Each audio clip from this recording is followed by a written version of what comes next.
안녕하세요. 당신이 공유해 주신 자료를 함께 깊이 파고드는 시간입니다. 오늘 우리가 살펴볼 자료는요. 원격 의료기업 라이프MD의 2025년 3분기 실적 발표 자료인데요.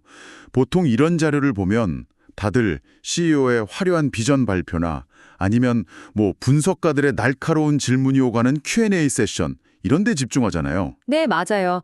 보통은 그게 하이라이트죠. 그런데 오늘은 좀 특별하게 접근해 볼까 합니다. 그 모든 걸 의도적으로 한번 배제하고요.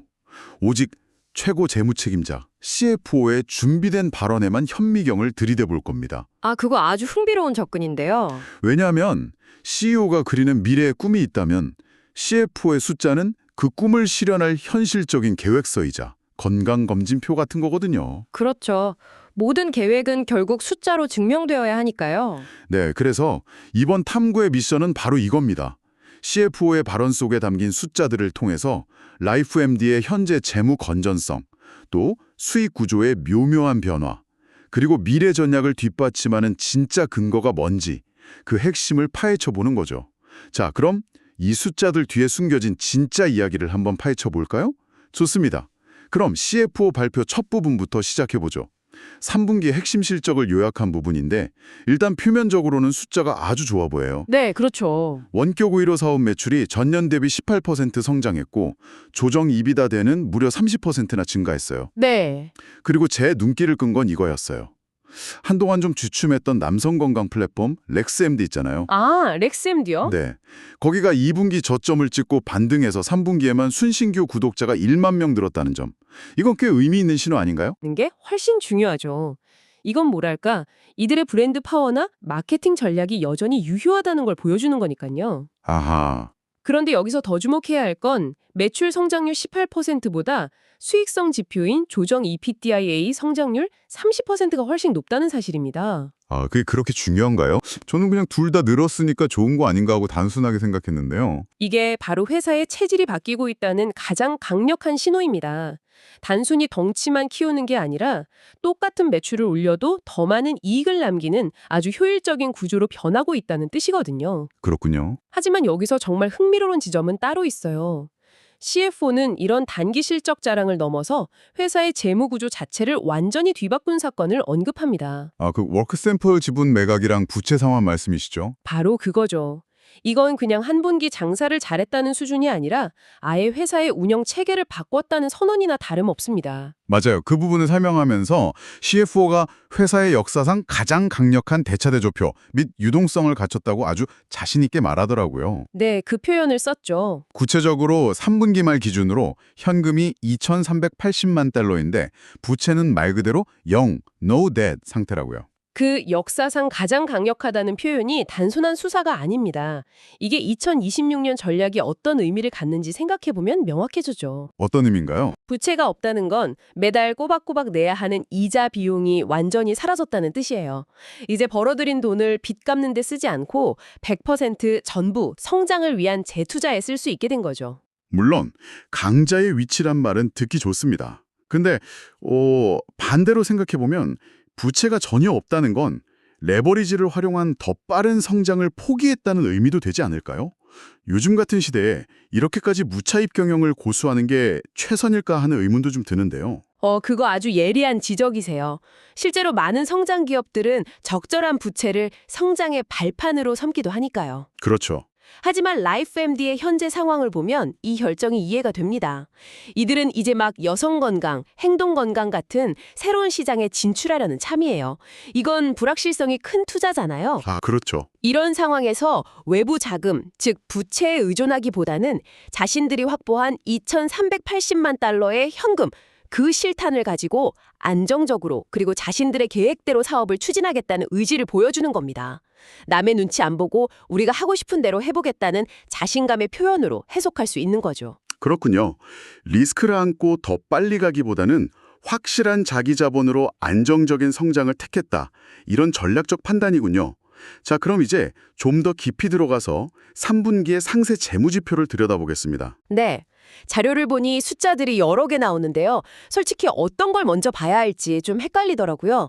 뭐 연결 기준 매출도 있고 원격 의료 매출도 있고 이 중에서 가장 핵심적인 숫자는 뭐라고 봐야 할까요? 좋은 질문입니다. 전체 연결 매출은 6,020만 달러, 13% 성장했는데요.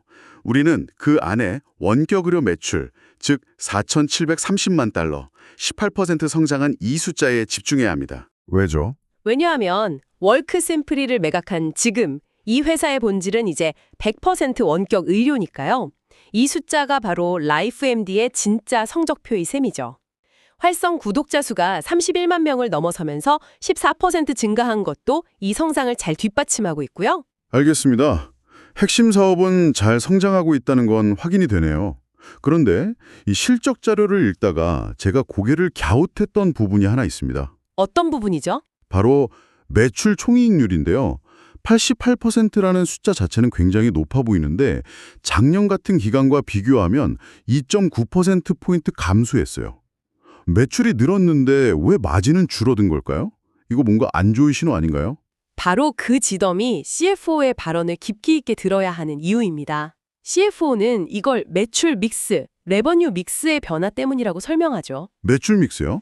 네, 쉽게 말해서 상대적으로 마진이 낮은 제품이나 서비스의 판매 비중이 커졌다는 뜻입니다. 매출 믹스 변화 때문이라는 걸 알겠습니다. 하지만 그게 일시적인 현상일까요? 아니면 앞으로 라이프MD의 수익성을 계속 갉아먹을 구조적인 문제로 봐야 할까요? 투자자 입장에서는 이게 가장 궁금할 것 같은데요. 이건 사실 많은 원격 의료 기업들이 겪는 성장의 딜레마 같은 겁니다. 성장의 딜레마요? 네, 초기에는 탈모약이나 발기부전 치료제처럼 마진이 아주 높은 특정 약품 구독 모델로 쉽게 돈을 벌 수 있어요.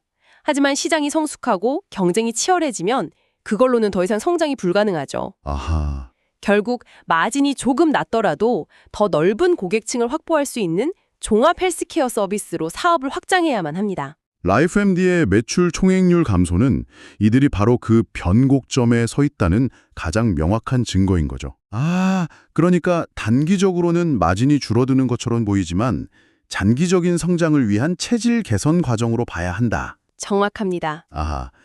그러니까 특정 질환 전문 클리닉에서 종합병원으로 탈바꿈하는 과정에서 나타나는 자연스러운 성장통 같은 거군요. 네, 그렇게 볼 수 있죠. 또 하나 흥미로운 건 갭 기준으로는 460만 달러 순손실인데 조정 EPDAA는 510만 달러 흑자라는 점이에요. 이렇게 차이가 나는 건 왜 그런 건가요? 이건 마치 이런 겁니다. 당신의 월급, 즉 현금 흐름은 매달 꼬박꼬박 잘 들어와서 늘고 있는데 장부상으로는 아직 갚아야 할 학자금 대출, 그러니까 감가상각비 같은 비현금성 비용이 남아있어서 통장 잔고가 마이너스로 보이는 것과 비슷해요. 비유가 아주 귀에 쏙쏙 들어오네요. 중요한 건 월급이 계속 늘고 있다는 사실, 즉 회사가 사업 활동을 통해 현금을 만들어내는 능력이 커지고 있다는 거죠. 그래서 성장 단계에 있는 기업의 실제 운영 성과를 볼 때는 회계적인 비용까지 다 포함한 순손실보다는 현금 창출력을 보여주는 조정 EPDAA를 더 중요하게 보는 겁니다. 명쾌하네요. 사업 구조의 변화와 실제 현금 창출 능력, 이 두 가지를 동시에 봐야 한다는 말씀이군요. 자, 그런데 실적이 이렇게 탄탄해 보이는데도 투자자들이 살짝 불안해할 만한 항목이 하나 있더라고요. 네. 수익 인식 관련 조정이라는 항목인데 과거 3년여 동안 수익 460만 달러가 과대 계상되었다가 이번에 수장했다는 내용이에요. 이런 건 보통 시장에서 아주 안 좋게 받아들이지 않나요? 맞습니다. 회계 수정이나 수익 제작성 같은 단어가 뜨면 투자자들은 일단 긴장부터 하죠. 혹시 분식 회계는 아닌지, 회사가 뭔가 숨기는 건 없는지 의심하게 되니까요. 그렇죠. 그래서 CFO가 이 부분을 아주 명확하게 짚고 넘어간 겁니다. CFO가 강조한 핵심이 뭐였죠?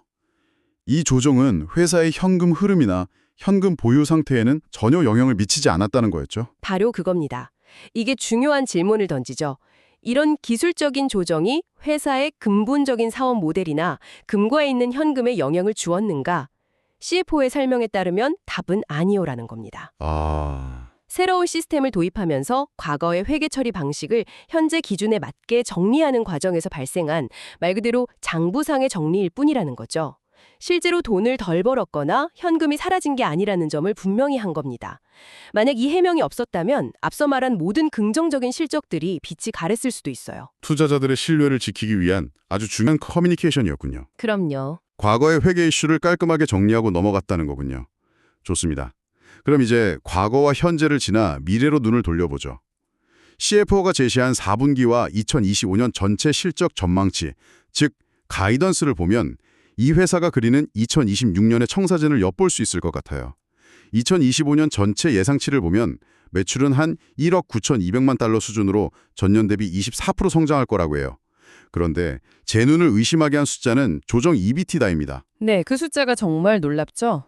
1,350만 달러 이상을 예상했는데 이건 성장률로 따지면 무려 254%예요. 아니, 매출은 24% 늘어나는데 이익이 254%나 늘어난다는 게 이게 어떻게 가능한 수치죠? 하하, 바로 그 엄청난 격차가 이 발표의 하이라이트이자 우리가 CFO의 발언에만 집중한 이유를 설명해 줍니다.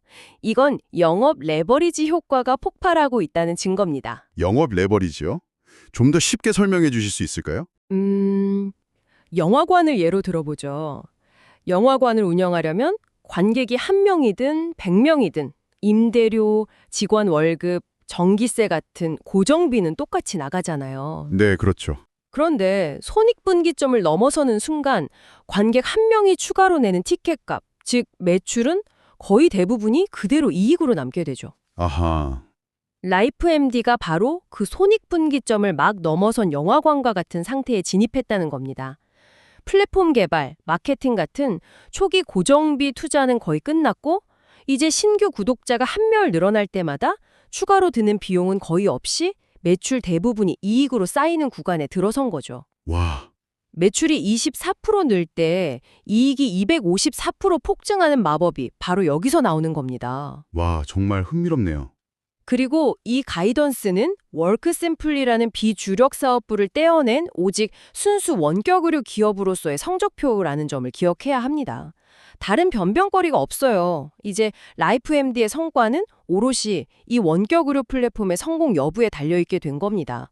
이 숫자는 그만큼 자신 있다는 뜻이기도 하고요. 단순히 숫자가 좋다는 걸 넘어서 회사의 비즈니스 모델이 완전히 새로운 단계로 진입하고 있다는 선언처럼 들립니다. 자, 오늘 CFO의 준비된 발언만을 통해 라이프MD를 깊이 들여다봤는데요. 한번 정리해볼까요? 네, 좋죠. 첫째, 워크심플리 매각과 부채 상환을 통해 역사상 가장 강력한 재무 상태를 만들었다. 둘째, 렉스MD의 반등으로 핵심 사업의 성장 동력이 건재함을 증명했다. 네, 그리고 셋째, 매출 총이익률의 변화를 통해 고마진 단일 제품군에서 종합 헬스케어 플랫폼으로 진화하는 성장의 딜레마를 극복하는 과정을 보여줬고요. 맞습니다. 마지막으로 매출 성장률에 압도하는 이익 성장률 전망을 통해 폭발적인 영업 레버리지 구간에 진입했음을 선언했다. 이렇게 요약할 수 있겠네요. 완벽한 정리입니다. 흔히 CEO의 화려한 비전이 회사의 미래를 보여준다고 생각하지만 오늘 우리가 본 것처럼 CFO의 건조해 보이는 숫자 발표가 때로는 그보다 훨씬 더 명확하고 구체적으로 회사의 미래 전략과 잠재력을 보여줄 수 있습니다. 그리고 모든 비전과 전략은 숫자로 증명되어야 하니까요. 그럼요. 오늘 우리는 그 증명의 과정을 함께 엿본 셈입니다. 자, 그럼 청취자 여러분께 마지막으로 생각해볼 질문을 하나 던지면서 마무리하겠습니다.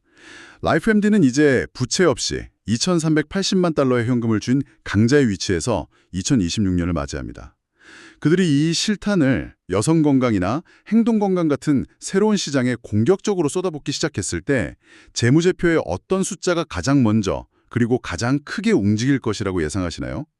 새로운 고객 유입으로 인한 매출의 폭발적인 성장일까요? 아니면 새로운 서비스 출시로 인해 오늘 우리가 그 미묘한 변화를 목격했던 매출 총이익률의 또 한 번의 구조적인 변화일까요?